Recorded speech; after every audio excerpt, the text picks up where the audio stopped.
ओम शांति। 3-4-25 की वाणी है। मीठे बच्चे, तुम्हारा यह नया झाड़ बहुत मीठा है। इस मीठे झाड़ को ही कीड़े लगते हैं। कीड़ों को समाप्त करने की दवाई है मन मनाभव।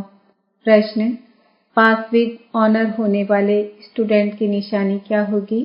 उत्तर, वह सिर्फ एक सब्जेक्ट में नहीं लेकिन सभी सब्जेक्ट पर पूरा ध्यान देंगे। स्थूल सर्विस की भी सब्जेक्ट अच्छी है। बहुतों को सुख मिलता है, इससे भी मार्क्स जमा होती है, लेकिन साथ साथ ज्ञान भी चाहिए तो चलन भी चाहिए। दैवी गुणों पर पूरा अटेंशन हो, ज्ञान योग पूरा हो, तब पास विद ऑनर हो सकेंगे। गीत, न वह हमसे जुदा होंगे, न उल्फत दिल से निकलेगी। ओम शांति। बच्चों ने क्या सुना? बच्चों की किससे दिल लगी हुई है? गाइड से। गाइड क्या क्या दिखलाते हैं? स्वर्ग में जाने का गेट दिखलाते हैं। बच्चों को नाम भी दिया है गेटवे टू हेवन। स्वर्ग का फाटक कब खुलता है? अभी तो हेल है ना। हेवन का फाटक कौन खोलते हैं और कब, यह तुम बच्चे ही जानते हो। तुमको सदैव खुशी रहती है। हेवन में जाने के लिए रास्ता तुम जानते हो। मेले प्रदर्शनी द्वारा तुम यह दिखलाते हो कि मनुष्य स्वर्ग के द्वार कैसे जा सकते हैं। चित्र तो तुमने बहुत बनाए हैं। बाबा पूछते हैं, इन सब चित्रों में कौन सा ऐसा चित्र है जिससे हम किसको भी समझा सकें कि यह है स्वर्ग में जाने का गेट। सृष्टि चक्र के चित्र में स्वर्ग जाने का गेट सिद्ध होता है। यही राइट है।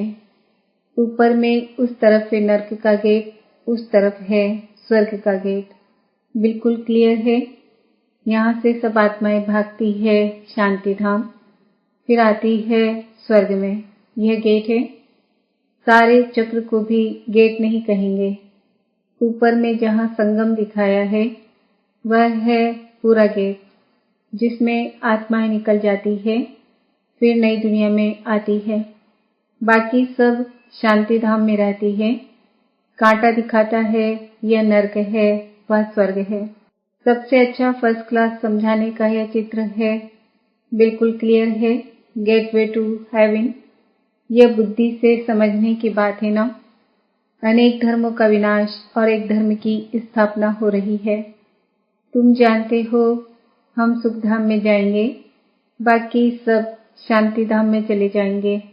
गेट तो बड़ा क्लियर है। यह गोला ही मुख्य चित्र है।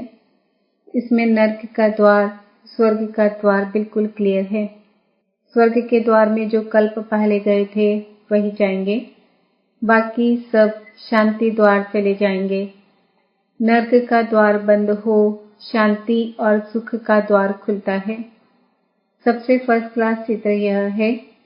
बाबा हमेशा कहते हैं त्रिमूर्ति, 2 गोले और यह चक्र फर्स्ट क्लास चित्र है। जो भी कोई आए उनको पहले इस चित्र पर दिखाओ।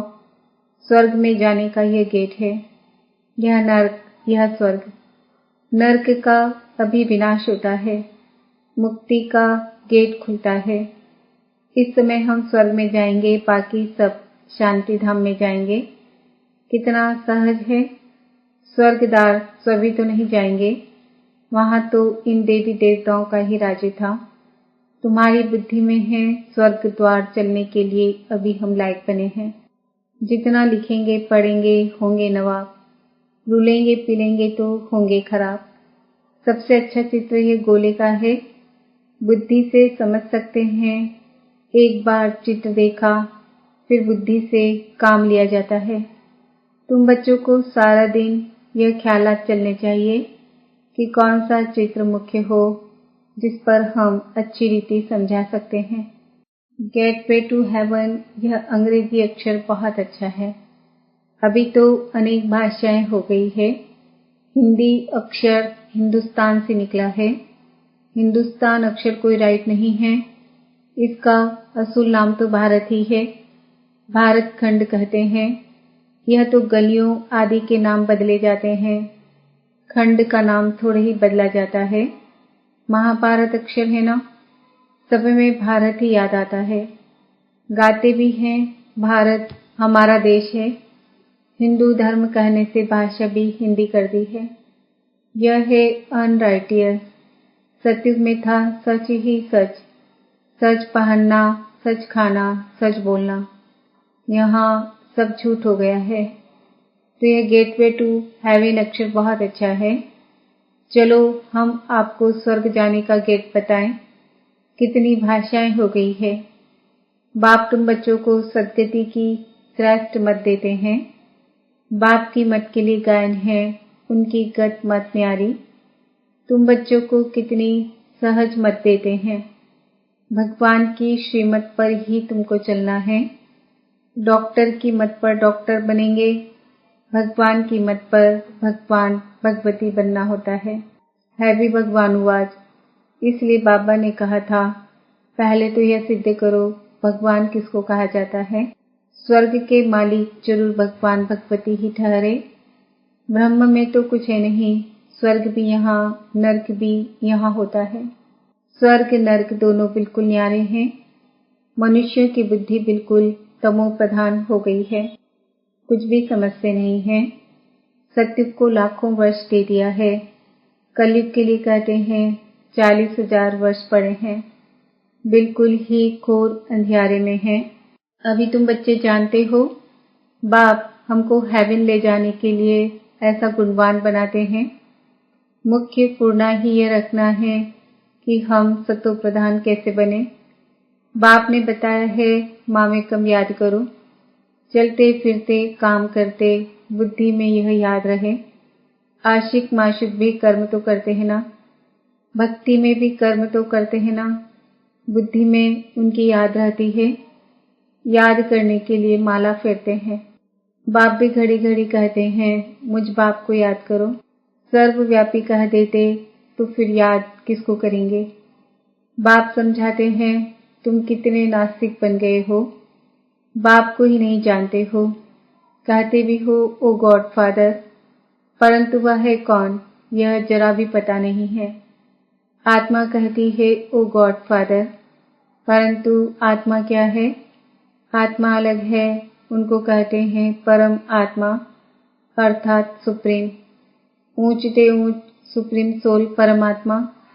एक भी मनुष्य नहीं जिसको अपनी आत्मा का ज्ञान हो।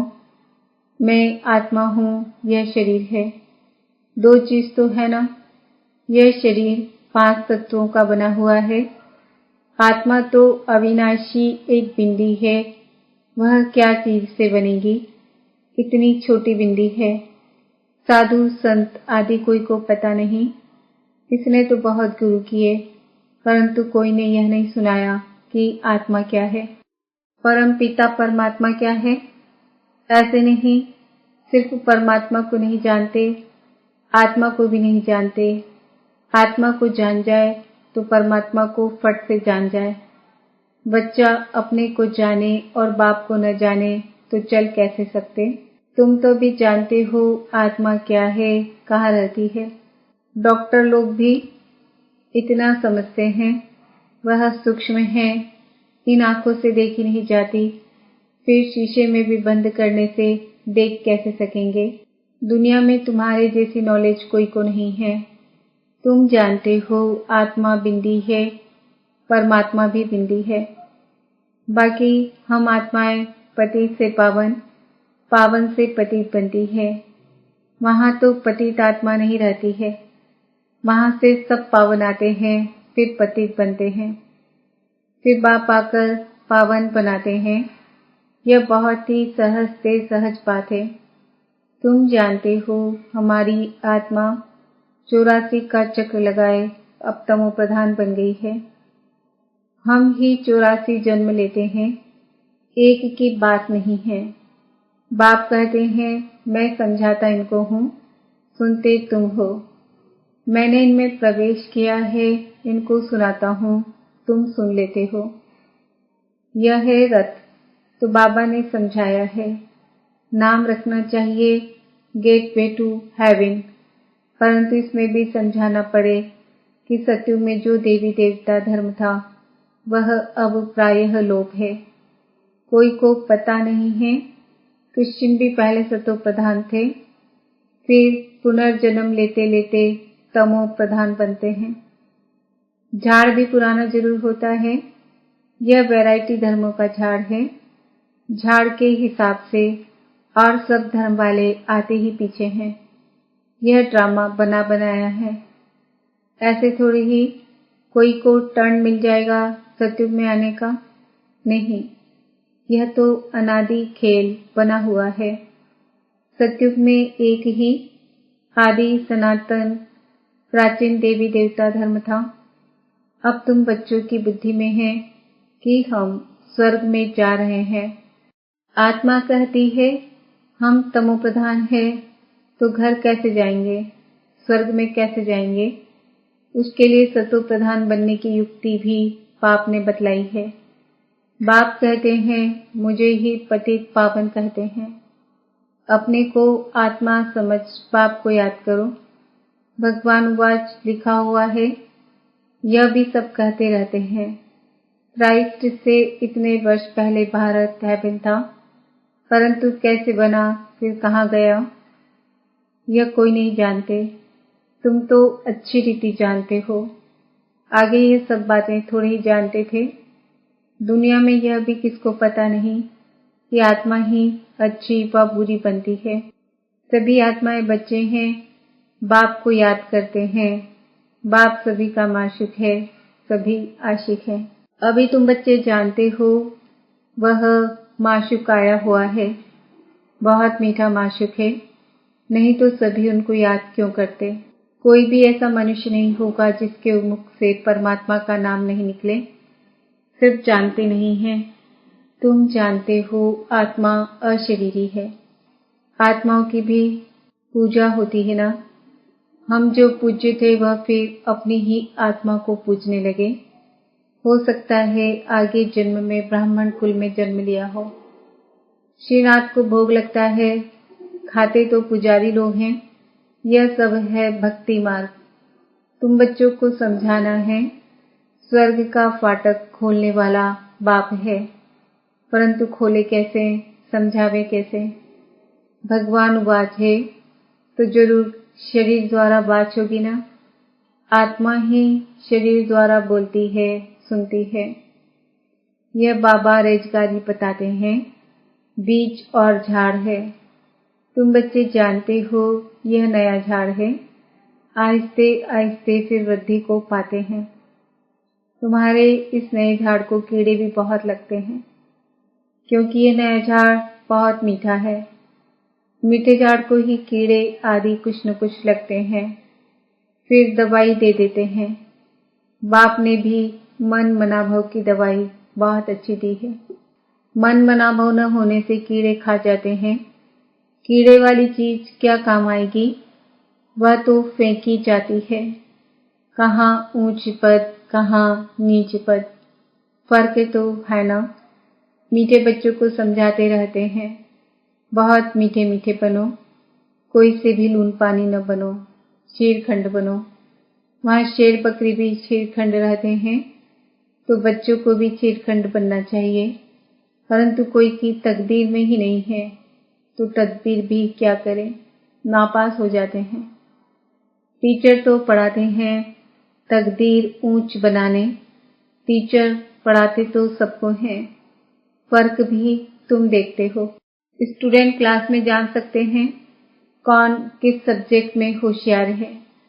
यहाँ भी ऐसे है। स्थूल सर्विस की भी सब्जेक्ट तो हुए ना।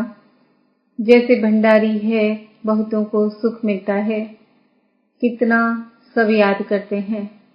यह तो ठीक है, इस सब्जेक्ट से भी मार्क्स मिलती है, लेकिन पास विद ऑनर होने के लिए सिर्फ एक सब्जेक्ट में नहीं, सब सब्जेक्ट में पूरा ध्यान देना है। ज्ञान भी चाहिए, चलन भी ऐसी चाहिए, दैवी गुण भी चाहिए। अटेंशन रखना अच्छा है। भंडारी के पास भी कोई आए तो कहे मन मना भव, शिव बाबा को याद करो तो विकर्म विनाश होंगे और तुम स्वर्ग के मालिक बन जाएंगे। बाप को याद करते औरों को भी परिचय देते रहें। ज्ञान और योग चाहिए, बहुत इजी है। मुख्य बात है ही यह, अंधों की लाठी बनना है। प्रदर्शनी में भी किसको ले जाओ, चलो हम आपको स्वर्ग का गेट दिखाएं। यह नर्क है, वह स्वर्ग है। बाप कहते हैं मुझे याद करो, पवित्र बनो तो तुम पवित्र दुनिया के मालिक बन जाएंगे। मन मना भव। हूबहू तुमको गीता सुनाते हैं, इसलिए बाबा ने चित्र बनाया है। गीता का भगवान कौन, स्वर्ग का गेट कौन खोलते हैं? खोलता है शिव बाबा। श्री कृष्ण उस गेट से पार करता है। मुख्य चित्र है ही दो, बाकी तो रेजगारी है। बच्चों को बहुत मीठा बनना है, प्यार से बात करनी है, मनसा वाचा कर्मणा सबको सुख देना है। देखो भंडारी सबको खुश करती है तो उनके लिए सौगात भी ले आते हैं। यह भी सब्जेक्ट है ना, सौगात आकर देते हैं। वह कहती है हम तुमसे क्यों लूं, फिर तुम्हारी याद रहेगी। शिव बाबा के भंडारे से मिलेगा तो हमको शिव बाबा की याद रहेगी। अच्छा, मीठे मीठे सिकिल दे बच्चों प्रति माता पिता बाप दादा का याद प्यार और गुड मॉर्निंग। रूहानी बाप की रूहानी बच्चों को नमस्ते। हम रूहानी बच्चों की रूहानी माता पिता बाप दादा को याद प्यार गुड मॉर्निंग, नमस्ते, ओम शांति। धारणा के लिए मुख्य सार, अपनी ऊंची तकदीर बनाने के लिए आपस में बहुत बहुत चीरखंड मीठा होकर रहना है। कभी लून पानी नहीं होना है। सभी सब्जेक्ट पर पूरा अटेंशन देना है।